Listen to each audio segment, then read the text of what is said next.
मस्करे. माझ्या शाळेचे नाव आहे शासकीय माध्यमिक आश्रम शाळा लाडगाव. मी वर्ग 8मध्ये शिकते.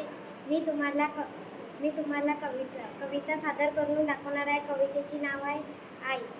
आई ग आई, तूच माई ताई आणि तूच माझी माई. करू नको ग घाई, तुला सांगायचे मला काही. तू होशील सगळ्याची आई, तुझीच थोर पुण्याई. घाबरू नको ग आई.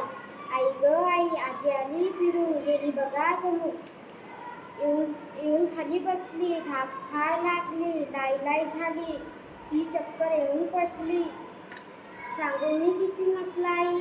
आई ग आई, करू नको घाई, अगं थांब ग, करू नको ग घाई. तूच माझी माता, तूच भाग्य विधाता, तूच चरणी नभितो माता. सदा गात राहावी तुझीच गाता, तुझ्याच रूपात देव पाही, उजळल्या दिशा पाही. आई ग आई, करू नको घाई. धन्यवाद.